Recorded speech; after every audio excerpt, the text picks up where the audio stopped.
Hello and welcome to another video by the Warthunder 12. This video will be looking at the latest addition to the British line, the mighty Chieftain Mark III. This tank so far, I've only had one battle in this tank, but it is outstanding in its performance, both armor wise and in the fact that it can take a freaking hit. The first of the tier 5 British tanks that can actually withstand the beating, and more than just the top of its turret. The upper glacis can take quite a nasty beating on the Chieftain, as you can see, with over 300mm protection on areas at 71° angle, 74, 325 at 84, 500 at 72, 310 at 59, which gives an impressive amount of protection on that there upper glacis, though with a lesser impressive 107 on the lower glacis, which is where its ammunition is. So if you expose this area, 9 times out of 10 you're going to be dead. Sometimes you'll get lucky where it'll overpenetrate and won't do any major damage, though that's when luck's on your side. As you can see, it's got 4 crew members, nice 120mm L11 cannon, or 120mm ordnance, BLTK L11 cannon. It's got a nice setup inside.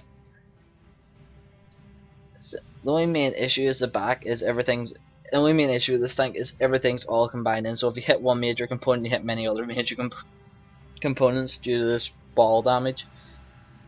Anyways, let's begin kind of looking a bit more some more detail of this tank. On the turret, it's got quite a complex turret with many different angles.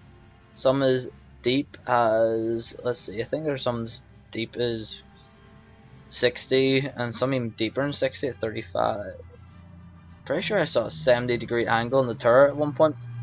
Need to have a look at that. Yeah, they're up top there. Part is 81. Top of the turret there's 60. Which gives it some impressive feet and armor thickness. Though it's a hard to get used to tank. Its playstyle is definitely different. You need to hold down with this tank, find a place to sit, and make yourself known for the enemy to come for you, and show them that you mean business by taking them out slowly but surely. Well, actually, you take most tanks out in one shot because of the mighty hash round, and it's all, it's all OP bravery. Well, it's OP brilliance. Thankfully, the hash round has killed Russian bias, which is fucking great for the Brits and other countries once they've got a chieftain on their side, because they can do all the heavy work in that aspect if the other team aren't lacking firepower. Onto its gun. It gets the hash round with 150mm penetration. As I explained in my other video, the hash round will explode and penetrate any armor thickness, no matter, anything below 150 at 90°, 129 or 74 at 30°. It'll penetrate any armor, no matter how much effective thickness it is, as long as it's below them base points and base millimeters. It will penetrate and it will kill. The sabot and all around, or some people in America call it sabo, has quite an insane penetration rate of 400mm to 379 at 2000 meters, which gives it an impressive penetration capability at taking out heavily armored targets such as Mars. So that gives it the ability to decimate enemy tanks from any range, really. It might only be 2 rounds, but it's probably the most versatile group of rounds in the game between them two. Just about now, we're going to look at a video of the the battle of the Chieftain taking place, where it survived multiple hits, a surprising hull hit on the lower glacis, which shows its inside resilience of the crew and the components, and how it kills tanks easily and multiple tanks easily.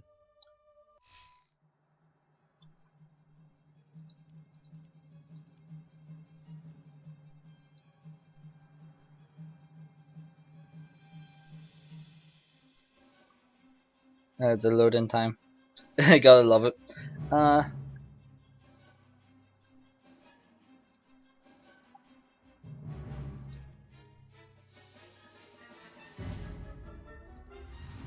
Anyways,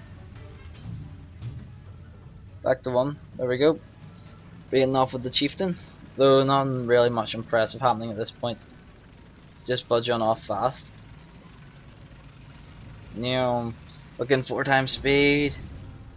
Fucking meow. It's actually a pretty fast tank, in my opinion. The Chieftain.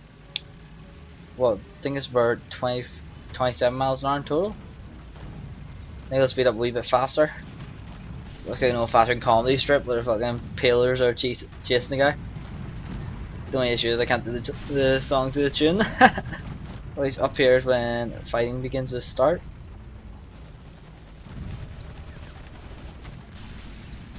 And I sort of don't know how to control the Chieftain properly at this aspect, due to the fact that it's first time doing it. This tank in general, seeing bump into a few things just before I was drunk. Here's the first combat coming up. Using my insane gun suppression, I just pop out, but don't want to risk it. He fires. I move up slowly and put a single hash round into the front of it, which decimates the entire crew of that poor Panther 2. I think it was Panther 2. It was a Panther anyways. It was one of the series. It was a beautiful time. It was a beautiful kill. Up here, I'll be taking another couple of shots.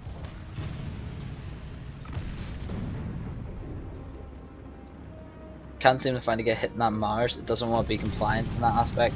It really doesn't. Anyways, as you can see, I'm trying to hold down to protect the bottom of my glacis, due to the fact it's only, what, 78mm thick. It pretty much means anything lower than anything above tier 2 will penetrate it. At the minute I'm using custom camo in a minute. Over there's a Mars. Take a shot at it, but it's not penetration due to the angle, which I wasn't happy about. I thought I was going to get a kill shot in that Mars that time.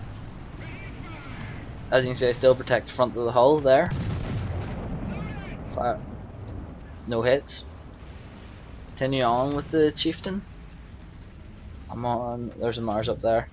I'm gonna take a pop. See if I take a pop shot up there at that there.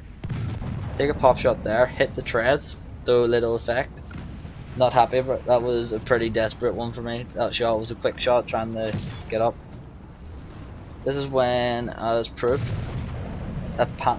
Just after that, there, Panther, as you can see, takes a shot at my lower glacis, and it crippled my. Well, actually killed my driver, and injured 2 other crew members, while pretty much oranging everything in the tank, and putting on it's made everything Bray Bally damage, even the turret. It's gone, surprisingly. Which I retaliated and fired a hesh round at and killed it instantly. The hesh round is a very powerful shell. It makes even T10Ms think twice about engaging when you've got hesh equipped. Because if you hit bang the front of that tank, it'll kill everything or cripple everything. As you can see there, I'm hiding slightly so I don't get picked off. But in fact, there's a Mars there, a Tiger there, and I'm sitting waiting to go in my Lancaster. See if I can get anything kills out. At this point I was actually shitting myself because there's a medium tank coming up the back there. I was going to engage it, but then I was like, never mind, I got killed.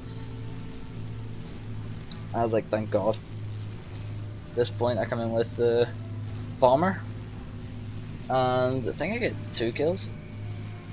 I literally just come in quickly and drop the bombs because at this point I'm shitting myself on where enemy tanks are. And I try to get the Jack Panzer, and it's in a pure fit of luck, but it didn't work out well. I ended up dying. Anyways, the Chieftain is OP. Its armor are standing. If you hold down correctly on the Chieftain, you won't be disappointed because the armor is freaking outstanding in this tank.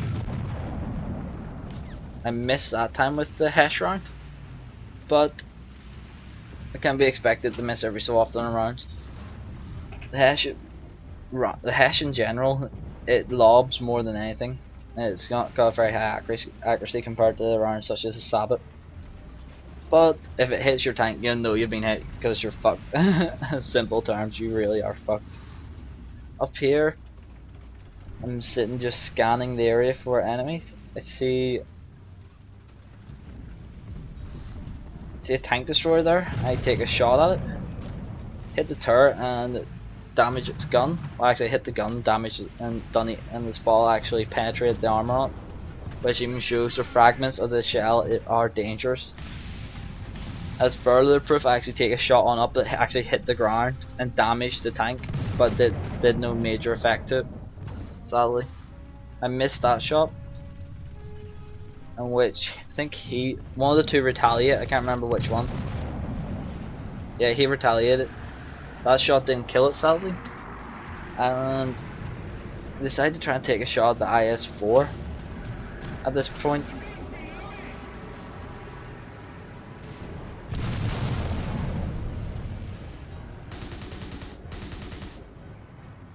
I tried to mark its range better using the tracer rounds in the main 12.7mm, but it doesn't work. That doesn't work out the plan. So, as you can see there, from the side of the turret, it took a 10.5cm hit from the Tiger 2. Very few tanks can take that to the side of its turret. It fired a shot in. I moved around for the kill, but at this point, I'm moving to kill the Jagdpanzer. And I expose a weak point on my turret, and it gets me. But other than that, the Chieftain is an overly powerful tank, which does challenge the T10M. In my opinion, that's what actually makes the tank a good tank. It challenges the norm of other tanks. It makes it balanced. It brings more dynamic fighting to the game. So before people start complaining how overpowered the Chieftain is, think of it this way. Isn't gameplay not more enjoyable being dynamic to the user and more interesting? Anyways, as you can see with my Centurion up here, I'm going to engage that 10.7cm Tiger. And he's not too pleased. First shot penetrates and does a lot of damage. Sadly I didn't get the kill on as the match is about to end. But as I said, with this tank, with the Chieftain, it's a great tank, and it really needs to stay the same. They need to buff it in some areas, I'll say that. But other than that, that tank is an outstanding tank. It would be a real shame if they done anything to harm it so far. If they tried to debuff it, it would hurt this tank. It really would, because it solely relies on its gun and basically this part of the armor here. Other than that, this tank is vulnerable. As you can see on the sides, 37mm. On the turret, luckily enough, is thick enough on the turret due to all its angles. But the back of the turret is paper. A tier 2 could penetrate it. Actually, a tier 1 could penetrate from the back. Tier 2 and up could penetrate from the side. So, other than that, this here mainly relies on the upper glacis and turret's armor. And its gun, it doesn't have anything additional. It doesn't have the speed. It has the reload rate, and it's got the gun. Other than that, that's what makes this tank. And it'd be a real shame if they tried to nerf it or change it in any aspect, as it is great the way it is. It works fine, it's well balanced, and it balances the match because it gives something that can fight back against Russian tanks like the T10M because of its hash rounds and its sheer velocity of its sabots. Anyways, I'd like to say thanks again for watching. Hope you enjoyed this quick review and video on the Chieftain Mark III. Hope everyone enjoyed it. Peace out and have a good one.